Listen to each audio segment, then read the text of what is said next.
तो ग्रेविटेशन में भाई सबसे पहले तो केपलर लॉ आता है ना। केपलर के 3 लॉ हैं।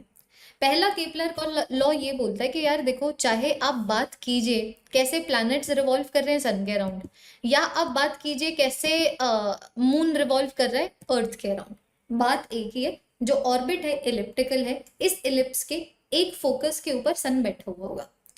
पहला पोस्टुलेट। तो इसको हम लोग लॉ ऑफ ऑर्बिट्स बोलते हैं, that the orbit of the planets around the sun it is going to be elliptical in nature. इस इलिप्टिकल ऑर्बिट के एक फोकस के ऊपर सन बैठा होगा। दूसरी बात जिसको हम लोग बोल सकते हैं लॉ ऑफ एरियाज, तो ये यहाँ पर ये बोलते हैं कि यहाँ पर जब ये प्लैनेट जो है सन के अराउंड रिवॉल्व कर रहा है, तो प्लैनेट का एंगुलर मोमेंटम सन की पोजीशन के अबाउट कभी नहीं चेंज होगा, क्योंकि यहाँ पर इस प्लैनेट के ऊपर कोई एक्सटर्नल टॉर्क नहीं लग रहा है। तो प्लैनेट पे एक्सटर्नल टॉर्क नहीं लग रहा है, तो इसका एंगुलर मोमेंटम सन के पोजीशन के अबाउट नहीं चेंज होने वाला है। ठीक है, जहां से मैं ये बोल सकती हूँ कि या तो मैं बोल दूं कि velocity of the planet multiplied by distance of the planet from the position of the sun, ये सेम रहेगा। दूसरा इसका यहाँ पर ये आ जाता है कितनी एरियल वेलोसिटी इसने पहले कवर की है और कितनी एरियल वेलोसिटी इसने बाद में कवर की है, वो सेम रहेगा। इसके ऊपर तुम देख लो कितने सारे क्वेश्चन पूछे गए हैं। जैसे कि मानो मैं तुम्हें बोलूं कि भाई जो प्लैनेट है यहाँ से लेके यहाँ तक गया, उसने एक ही एरिया को कवर किया टी के टाइम में। तो अब मैं तुम्हें बोल रही हूँ, अगर मानो ये प्लैनेट यहाँ से लेके यहाँ तक जाए और 2a के एरिया को कवर करे t1 के टाइम में, then best believe the aerial velocity in the first scenario which is a by t and the aerial velocity in the second scenario which is 2a by t1, it is going to be the same. Areal velocity हमेशा same रहेगी। Angular momentum planet का position of the सन के about हमेशा no matter what same होने वाला है। फिर बाद में एक आ जाता है question, v multiplied by r constant होगा। तो अगर प्लैनेट के लिए जो प्लैनेट की वेलोसिटी का मैग्नीट्यूड है मल्टीप्लाइड बाय उस प्लैनेट का कितना डिस्टेंस है सन से, ये जो मल्टीपल है it is going to be constant. इसका मतलब ये है कि जब इसकी वैल्यू सबसे छोटी है, मतलब जब जो प्लैनेट है सन से सबसे ज्यादा करीब है, तब उसकी वेलोसिटी मैक्सिमम है। और जब वो सन से सबसे ज्यादा दूर है, जब आर की वैल्यू सबसे बड़ी है, तब वी की वैल्यू सबसे छोटी, मतलब वेलोसिटी सबसे कम तुम्हें देखने को मिलेगी। तीसरा मेरे पास आ जाता है लॉ ऑफ टाइम पीरियड्स, जो तुम्हें ये बोलता है कि अगर मानो एक प्लैनेट एक पर्टिकुलर ऑर्बिट के अंदर मूव कर रहा है, so the square of the time period is going to be directly proportional to radius of the orbit का क्यूब। एक ऐसा क्वेश्चन जो तुम मतलब काफी बेसिक सी चीज है, 2012 में यहाँ से क्वेश्चन पूछा गया था। तो बेसिकली अभी हम लोग बात करें एलिप्स की, तो एलिप्स के रेडियस का मतलब ये है कि एलिप्स की सेमी मेजर एक्सिस कितनी है। जैसे मानो अगर ये एलिप्स है, तो एलिप्स को मैं 2 इक्वल हिस्सों में एक ऐसे बांट सकती हूँ, एक ऐसे बांट सकती हूँ। ये मेजर एक्सिस है, ये माइनर एक्सिस है, इनका आधा सेमी मेजर सेमी माइनर होता है। तो यहाँ पर हम बेसिकली सेमी मेजर एक्सिस की बात करें जो तुम लोगों को दी जाएगी। तो ये तो हो गया जी मेरे पास केपलर लॉ। फिर जो मेरे पास लॉ ऑफ ग्रेविटेशन है, बड़ा ही जेन्युइन सा लॉ है। वो ये बोलता है कि भाई यहाँ पर दुनिया जहां में जितने भी मासेस हैं, बिकॉज उनके मासेस हैं तो वो एक दूसरे को अट्रैक्ट करेंगे, हमेशा अट्रैक्ट करेंगे, कभी रिपेल नहीं करेंगे। उस अट्रैक्टिव फोर्स को ग्रेविटेशन फोर्स बोला गया है, which is going to be directly proportional to both the masses, inversely proportional to distance का स्क्वायर।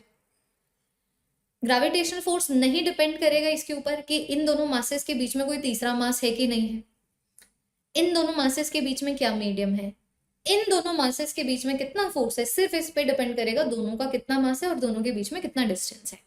तो यहाँ पर ये जो कांस्टेंट ऑफ प्रोपोर्शनैलिटी निकल के आता है, that is the gravitational constant. ये जो ग्रेविटेशनल कांस्टेंट है यूनिवर्सल कांस्टेंट है, मतलब ये मीडियम पे नहीं डिपेंड करता। If you all remember electrostatics में ना बच्चों हमारे पास कांस्टेंट ये निकल के आता है। So this is the permittivity, no permittivity depends on the medium. So 1/4 pi epsilon not is not universal constant, but यहाँ पर ग्रेविटेशनल कांस्टेंट है। No matter what is the medium, gravitational constant की value SI unit में इतनी ही रहेगी। बोले तो ये जो ग्रेविटेशनल कांस्टेंट है एक यूनिवर्सल कांस्टेंट है। अब मैं तुम्हें ये बोल रही हूँ बच्चों कि ये जो मेरे पास ग्रेविटेशनल फोर्स है ना, देखो ये नंबर 1 पॉइंट कंजर्वेटिव फोर्स है ना। नंबर 2 पॉइंट ये एक सेंट्रल फोर्स है कि मानो अगर तुम्हें 2 मासेस के बीच में निकालना हो तो ये डिस्टेंस लोगे, 2 बॉडीज के बीच में निकालना हो तो एक का सेंटर दूसरे का सेंटर, अब ये डिस्टेंस लोगे। तो दोनों के बीच में जो ग्रेविटेशन फोर्स लगेगा तो उसके डिनोमिनेटर में जो डिस्टेंस का स्क्वायर आता है वो ये वाला डिस्टेंस आएगा। और जो डायरेक्शन होगी वो इसी सेंट्रल पॉइंट के इसी सेंट्रल लाइन के ऊपर एक दूसरे की डायरेक्शन में होगी, because this is a mutually attractive force. जो एक्सेलरेशन एक बॉडी के अंदर आ जाए ग्रेविटेशनल फोर्स की वजह से, उसको ग्रेविटेशनल एक्सेलरेशन बोला गया है। तो फॉर एग्जाम्पल मैं बोलूँगी भाई ये मेरे पास प्लैनेट है, कैपिटल एम मास का, कैपिटल आर की रेडियस का। मैं तुम्हें बोलूँ कि भाई ग्रेविटेशनल एक्सेलरेशन इसकी सरफेस पे कितना है।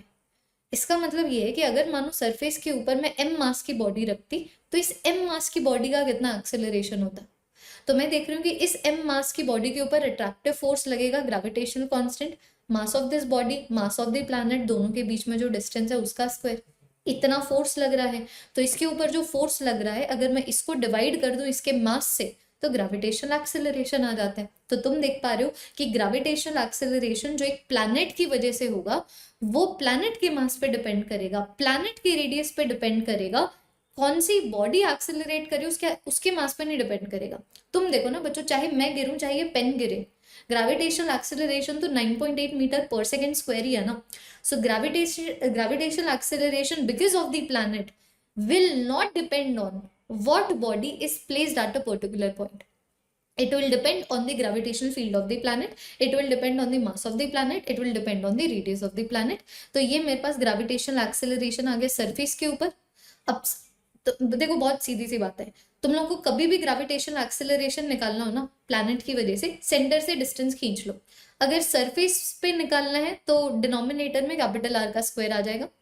अगर मानो फॉर एग्जाम्पल यहाँ पर निकालना है तो ये वाले डिस्टेंस का स्क्वायर आ जाएगा, मानो अगर ये स्मॉल आर है। तो मैंने यहाँ पर यही लिखा हुआ है कि ये तो आ गया सरफेस के ऊपर, जहां से बड़े डायरेक्ट और इजी क्वेश्चन आते हैं, जैसे 2012 और 18 में पूछा गया था। अब की बार मानो मैं तुम्हें बोलूं कि भाई ऐसा करो, इस प्लैनेट से ना एच की हाइट के ऊपर बताओ कितना ग्रेविटेशनल एक्सेलरेशन है। तो अब की बार सेंटर से कैपिटल आर प्लस एच का डिस्टेंस है, तो ग्रेविटेशनल एक्सेलरेशन यहाँ पर आ जाएगा gravitational constant mass of the planet small R का स्क्वायर, बोले तो gravitational constant mass of the planet divided by capital R plus H का स्क्वायर। तो ये जो ग्रेविटेशनल एक्सेलरेशन एच की हाइट के ऊपर है और ये जो ग्रेविटेशनल एक्सेलरेशन सरफेस के ऊपर है, अगर मानो मैं इनको कंपेयर करना चाहूँ तो मैं डिवाइड कर दूंगी तो ये रिलेशनशिप आ जाता है, बड़ा ही डायरेक्ट रिलेशनशिप, जिसके ऊपर 2012 और 2020 में क्वेश्चन पूछा गया था। For example let us assume, तो मैं बोला जाए कि सरफेस के ऊपर ग्रेविटेशनल एक्सेलरेशन अगर g है, तो बताओ r/2 की हाइट के ऊपर 2r की हाइट के ऊपर ग्रेविटेशनल एक्सेलरेशन कितना होगा। तो 2r की हाइट के ऊपर मतलब सेंटर से जो डिस्टेंस है वो 3r है ना, तो आई कैन से यहाँ पर जो ग्रेविटेशनल एक्सेलरेशन है it is gravitational constant mass of the planet divided bye centre से जो डिस्टेंस है उसका स्क्वायर। तो ये मेरे पास आ गया gm/9r का square. So what is this is the gravitational acceleration on the surface. तो ऐसे तुम लोग gravitational acceleration at some height to some height को भी कंपेयर कर सकते हो, सरफेस और हाइट के साथ भी कंपेयर कर सकते हो। बाकी ये है कि मानो अगर बच्चों ये हाइट की वैल्यू ना बड़ी छोटी हो, तो अगर हाइट की वैल्यू बहुत छोटी है इसका मतलब अगर रेडियस ऑफ द अर्थ और जिस हाइट के ऊपर मैं ग्रेविटेशनल एक्सेलरेशन निकाल रही हूँ अगर वो कंपेरेबल नहीं है तो फिर मेरे पास ये इक्वेशन आती है। वैसे मानो अगर तुम ग्रेविटेशनल एक्सेलरेशन डी की डेप्थ के ऊपर निकाल रहे हो कि भाई अगर ये मेरे पास प्लैनेट है तो सरफेस से डी की डेप्थ के ऊपर जाऊं तो कितना ग्रेविटेशनल एक्सेलरेशन आता है, तो उसकी मेरे पास फिर ये इक्वेशन आती है जो gravitational acceleration on the surface और ग्रेविटेशनल एक्सेलरेशन जो डी डेप्थ के ऊपर है उसको कंपेयर करेगा। बहुत ही direct to the point question पूछे गए हैं। यहाँ से 2019 में क्वेश्चन आया था, यहाँ से 2012 और 20 में क्वेश्चन आया था। तो यहाँ पर मैं तुम्हें ये बता सकती हूँ कि देखो जब तुम सेंटर ऑफ द अर्थ से लेके सरफेस तक आ रहे हो ग्रेविटेशनल एक्सेलरेशन लीनियरली बढ़ रहा है, सरफेस पे मैक्सिमम हो गया, फिर स्क्वायर ऑफ द डिस्टेंस के साथ फॉल करेगा। तो ग्रेविटेशनल एक्सेलरेशन एक प्लैनेट के लिए इस तरीके से वेरी करता है, ठीक है। ये तो हो गया ग्रेविटेशनल एक्सेलरेशन। अब मैं तुम्हें बोल रही हूँ कि तुम लोगों ने gravitational acceleration on the surface को मास ऑफ द प्लैनेट और रेडियस ऑफ द प्लैनेट की टर्म्स में लिखना सीखा। अब डेंसिटी की टर्म्स में भी लिख सकते हो, तो mass density multiplied by volume होता है, तो मुझे सिर्फ मास को रिप्लेस करना है density multiplied by the volume of the planet, तो मेरे पास ये इक्वेशन आ जाएगी। ये कभी भी याद नहीं रखा जाता, निकाला जाता है व्हेनेवर रिक्वायर्ड। तो ये आ गया बच्चों मेरे पास ग्रेविटेशनल एक्सेलरेशन। फिर मेरे पास आ जाता है ग्रेविटेशनल पोटेंशियल एनर्जी कि भाई अगर मानो दो बॉडीज के बीच में फोर्स लग रहा है तो उस इंटरेक्शन की वजह से कोई एनर्जी उनसे एसोसिएटेड होगी। तो जब ग्रेविटेशनल फोर्स लगता है, ये तो अट्रैक्टिव नेचर का है, तो अट्रैक्टिव नेचर तो स्टेबिलिटी बढ़ाता है ना। तो अगर मानो दो मासेस इनफाइनाइट डिस्टेंस के ऊपर होते, उसके कंपैरिजन में अब इनकी कितनी एनर्जी कम हो गई, जस्ट बिकॉज ये ग्रेविटेशनल फील्ड में है एक दूसरे के, वो जो एनर्जी कम हुई है, वो जो स्टेबिलिटी आई है, that is the gravitational potential energy. तो मानो अगर मैं बोलूं ये m1 मास है, ये m1 मास है, ये m2 मास है, दोनों r के डिस्टेंस के ऊपर है, तो gravitational potential energy negative, because gravitational force is attractive in nature, उसने स्टेबल कर दिया, multiplied by the gravitational constant, multiplied by ये वाला mass, multiplied by ये वाला mass, divided by the distance between them, very similar to what you do in electrostatics। वैसे मानो अगर तुम एक प्लैनेट और m मास के बीच में, मानो ये प्लैनेट है कैपिटल M मास का, और ये है मेरे पास एक पार्टिकल स्मॉल m मास का, इनके बीच में तुम्हें ग्रेविटेशनल पोटेंशियल एनर्जी बताना हो, तो सेंट्रल फोर्स है, मतलब तुम जो डिनोमिनेटर में डिस्टेंस ले रहे हो, इसके सेंटर और इसके सेंटर के बीच में होना चाहिए, तो ये डिस्टेंस जाना चाहिए डिनोमिनेटर में। बाकी gravitational potential energy is always going to be negative, the reason being that gravitational force is an attractive force, so it stabilizes the system. कि अगर एक सिस्टम में ग्रेविटेशनल फोर्स नहीं होता और दूसरे सिस्टम में ग्रेविटेशनल फोर्स है, तो जिसमें ग्रेविटेशनल फोर्स है वो ज्यादा स्टेबल है, जिसमें ग्रेविटेशनल फोर्स है वहां पर एनर्जी कंपैरेटिवली कम है। तो एक इसके ऊपर भी क्वेश्चन आते हैं यार, वर्क एनर्जी थ्योरम, आज ही हम लोगों ने वर्क एनर्जी पावर को रिवाइज किया है। एक यहाँ से भी क्वेश्चन आते हैं कि मानो तुम बॉडी को यहाँ से उठा के यहाँ तक रख दो ग्रेविटेशनल फील्ड में, तो तुमने कितना काम किया है। तो कोई दिक्कत की बात नहीं है, इनिशियल ग्रेविटेशनल पोटेंशियल एनर्जी और फाइनल ग्रेविटेशनल पोटेंशियल एनर्जी निकालो। फॉर एग्जाम्पल तुम्हें पूछा जाए कि भाई ये एक ट्राइंगल है, ये m मास है, ये m मास है, ये m मास है, तो तुम्हें बोला जाएगा अगर तुम इस m मास को इन्फिनिटी तक ले जाओ तो तुमने कितना काम किया है। तो हमने कितना काम किया है विल बी इक्वल टू हम लोगों ने कितने पोटेंशियल एनर्जी में हम लोग इंक्रीज लेके आए हैं। पहले ये जो m मास है दोनों से इंटरैक्शन शो कर रहा था, तो इसकी ग्रेविटेशनल पोटेंशियल एनर्जी पहले इंटरैक्शन की वजह से इतनी, दूसरे इंटरैक्शन की वजह से इतनी थी, स्क्वायर नहीं आएगा।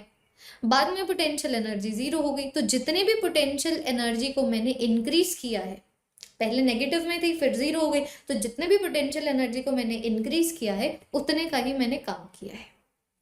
Very similar to work energy theorem, है ना। फिर बच्चों ग्रेविटेशनल पोटेंशियल आता है, तो ग्रेविटेशनल पोटेंशियल और ग्रेविटेशनल फील्ड समझना बहुत इजी है अगर आपने इलेक्ट्रिक फील्ड और इलेक्ट्रिक पोटेंशियल किया हुआ है एक शेल और स्फीयर की वजह से।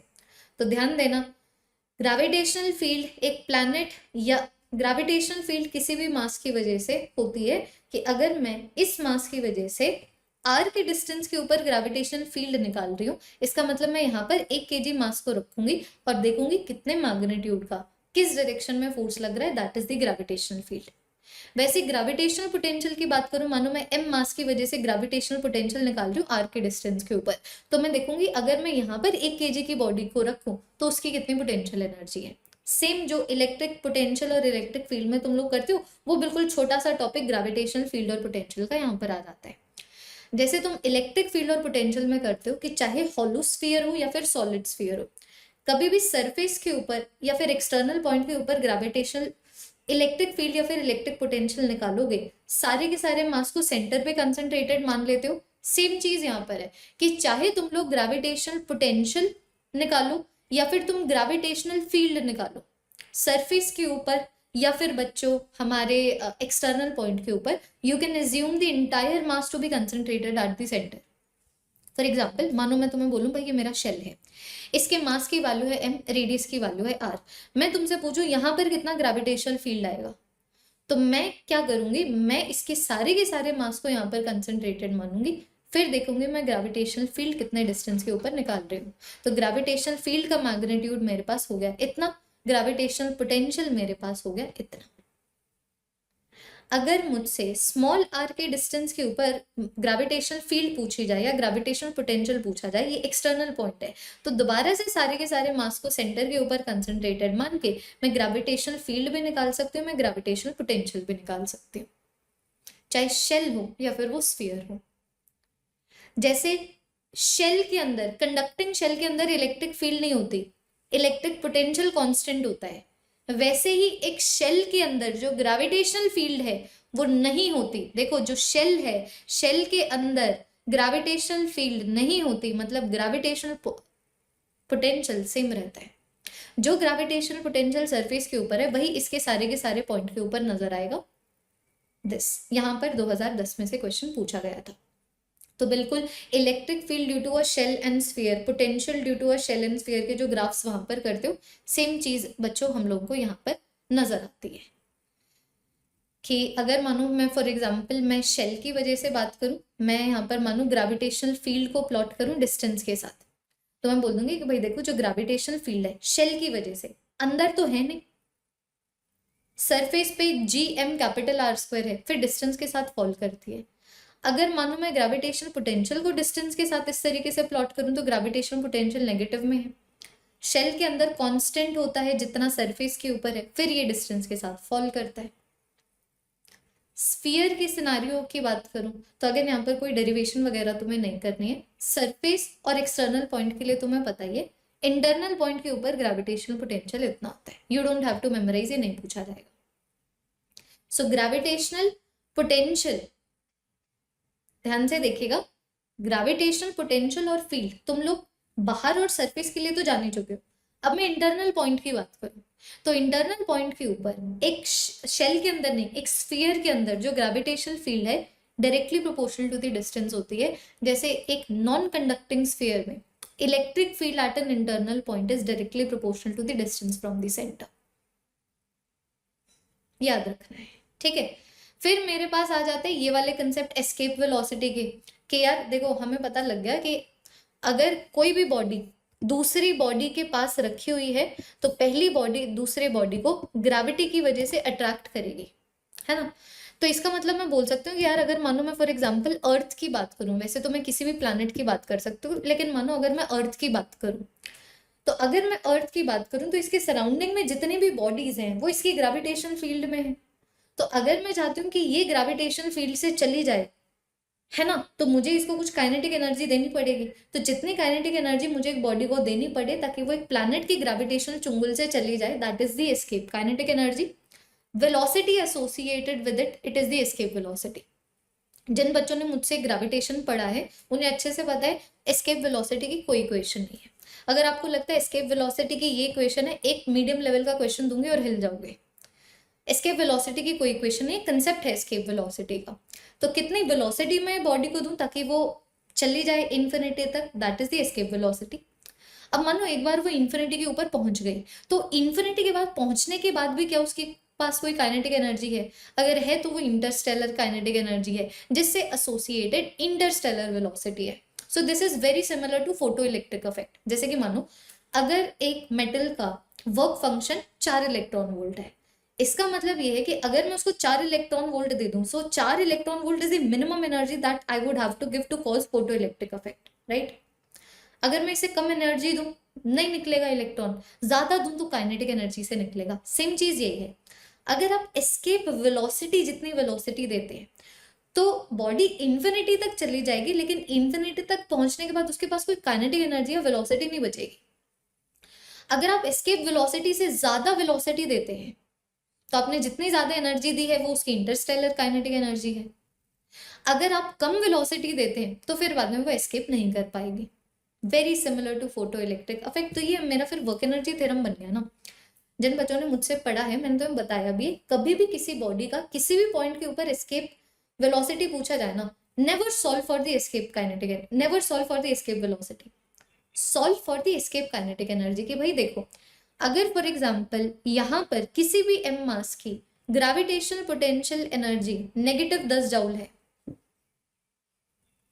अगर मानो किसी भी पॉइंट के ऊपर मानो एम मास की gravitational potential energy negative 10 joule है, इसका मतलब मुझे इसको इन्फिनिटी तक भेजना है। इन्फिनिटी पे पोटेंशियल एनर्जी है नहीं, तो अगर मानो मैं इसको मिनिमम वेलोसिटी देना चाहती हूँ, मिनिमम काइनेटिक एनर्जी देना चाहती हूँ ताकि इन्फिनिटी तक पहुंचने के बाद इसके पास कोई एक्स्ट्रा काइनेटिक एनर्जी भी ना बचे, तो इसका तो मतलब यही है कि मैं इसकी मैकेनिकल एनर्जी को जीरो करना चाहती हूँ। तो this is the concept that we had a discussion in our classes as well. किसी भी पॉइंट पे एस्केप काइनेटिक एनर्जी पूछी जाए, उस पॉइंट के ऊपर उस बॉडी की ग्रेविटेशनल पोटेंशियल एनर्जी का मैग्नीट्यूड देख लो। अपने ग्रेविटेशनल पोटेंशियल एनर्जी का मैग्नीट्यूड देख लिया, ½ mv² कर दो, वही वेलोसिटी एस्केप वेलोसिटी है। जिसका फॉर्मूला फॉर एग्जांपल मैं तुम्हें बोलूं कि भाई ये प्लैनेट है m के मास का r के रेडियस का, मैंने तुम्हें बोला कि इस पॉइंट के ऊपर एस्केप वेलोसिटी कितनी होगी, तो अज्यूम करो यहाँ पर m मास है। फिर देखो इस m मास की ग्रेविटेशनल पोटेंशियल एनर्जी कितनी है, उसका magnitude low. This is the escape kinetic energy for this m मास। तो ये जो एस्केप वेलोसिटी है उसका फॉर्मूला मेरे पास रेडियस ऑफ द प्लैनेट और मास ऑफ द प्लैनेट के टर्म्स में इतना आता है। अगर मैं इसको लिख दूं gravitational acceleration on the surface multiplied by radius का स्क्वायर, तो ये आता है। अगर मैं मास को लिख दूं डेंसिटी मल्टीप्लाइड बाय वॉल्यूम, तो ये फॉर्मूला आता है। तो प्रोपोर्शनैलिटी बेस्ड काफी क्वेश्चंस आते हैं, तुम देख पा रहे हो कितने सारे क्वेश्चन यहाँ से एस्केप वेलोसिटी से पूछे गए। एक बार जरा सा यहाँ पर देख लीजिएगा। लास्ट कंसेप्ट है मेरे पास ऑर्बिटल वेलोसिटी का। तो orbital velocity is very genuine भाई। अगर मेरे पास कोई भी प्लैनेट है, अगर प्लैनेट के अराउंड कोई सैटेलाइट रिवॉल्व कर रही है, तो इसका मतलब क्या है कि इन दोनों के बीच में जो ग्रेविटेशनल फोर्स है वो सेंट्रीपिटल फोर्स प्रोवाइड कर रहा है हमारी सैटेलाइट को। जैसे हम भी तो यार, अर्थ भी तो सन के अराउंड तब रिवॉल्व कर रहा है ना, क्योंकि अर्थ के बीच में और सन के बीच में जो ग्रेविटेशनल फोर्स है वो हमें सेंट्रीपिटल फोर्स प्रोवाइड कर रहा है ताकि हम सन के अराउंड रिवॉल्व कर सके। सेम चीज यहाँ पर है। अगर मून हमारे अराउंड रिवॉल्व कर रहा है या फिर कोई भी सैटेलाइट किसी भी प्लैनेट के अराउंड रिवॉल्व कर रही है, दैट इज बिकॉज क्योंकि उन दोनों के बीच में जो ग्रेविटेशनल फोर्स है उसने उस सैटेलाइट को सेंट्रीपिटल फोर्स प्रोवाइड किया है। तो बस कितनी वेलोसिटी से सैटेलाइट घूमती है वही ऑर्बिटल वेलोसिटी होता है। कि मानो ये प्लैनेट है जिसका मास है m, रेडियस है r। मैं तुम्हें बोल रही हूँ कि यहाँ पर एक सैटेलाइट है स्मॉल m मास की जो इतने रेडियस ऑफ द ऑर्बिट में घूम रही है। कितनी वेलोसिटी से घूम रही है, that is the orbital velocity. तो तुम लिख दो इसके ऊपर जो सेंट्रीपिटल फोर्स लग रहा है which is mv0² r, it is the gravitational force between them. तो यही जो वेलोसिटी है वो ऑर्बिटल वेलोसिटी है, जिसको मास और रेडियस की टर्म्स में ऐसे लिखा जाता है। Gravitational acceleration on the surface की टर्म्स में ऐसे लिखा जाता है। मास को मैं यहाँ पर डेंसिटी मल्टीप्लाइड बाय वॉल्यूम कर दूं तो ऐसे लिखा जाता